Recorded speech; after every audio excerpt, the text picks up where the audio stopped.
Hello বন্ধুরা, আজ আপনাদের জন্য নিয়ে এলাম তালের রসের বাটি কেক। চলুন দেখে নেওয়া যাক।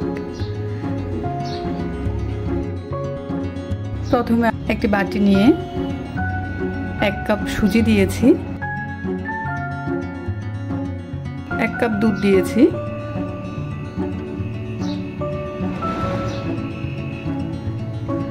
দিয়ে আমরা এটাকে 30 মিনিটের জন্য রেস্টে রেখে দিব।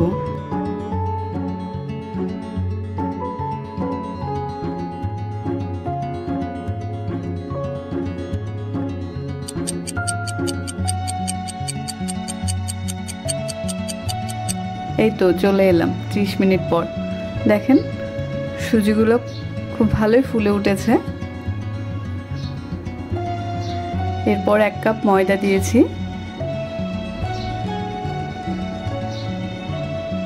তারপর স্বাদ অনুযায়ী লবণ দিয়েছি, এরপর 1 কাপের মতো চিনি দিয়েছি। চিনিটা আপনারা আপনাদের পরিমাণ মতো নেবেন। এরপর 1.5 কাপের মতো আমি এখানে তালের রস দিয়েছি।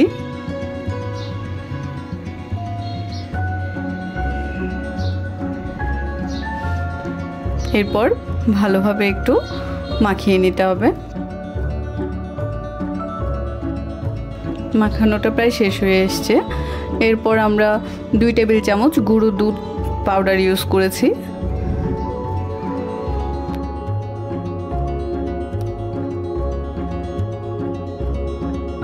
অন্য পাশে আমরা বাটিগুলো রেডি করে নিই। আমরা এখানে 3টে বাটি নিয়েছি। এরপর একটু তেল ব্রাশ করে নিয়েছি বাটিগুলোতে, যাতে করে কেকটা ভালো করে বাটি থেকে উঠে আসে। এরপর চুলোয় একটি কড়াই বসিয়ে একটু জল দিয়ে নিয়েছি। এরপর একটা স্ট্যান্ড বসিয়ে দিয়েছি। এই স্ট্যান্ডটার উপরে আমরা ওই বাটি কেকের থালাটা রেখে দিব। এরপর আসি ব্যাটারে। কেকটা চুলোয় দেওয়ার আগে করেই ইনোটা মিশাতে হবে। ইনোটা আগে থেকে মিশালে হবে না, একেবারে চুলোয় দেওয়ার আগখানে করে মিশালে এটা খুব ভালো হয়। আমরা এবার ইনোটা দিয়ে একটু জল দিয়ে ভালো করে একটু নেড়ে চেড়ে ব্যাটারের সাথে মিশিয়ে নিলাম। আমি এখানে ইনো ইউজ করেছি, আপনারা চাইলে বেকিং সোডা বা বেকিং পাউডারও ইউজ করতে পারেন।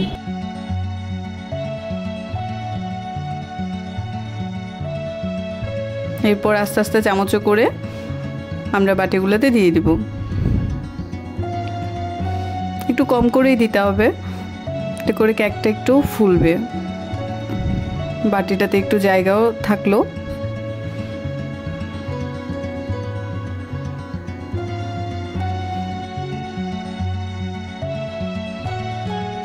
এই তো একে একে করে আমরা 3টা বাটি ফিল আপ করে নিয়েছি। এরপর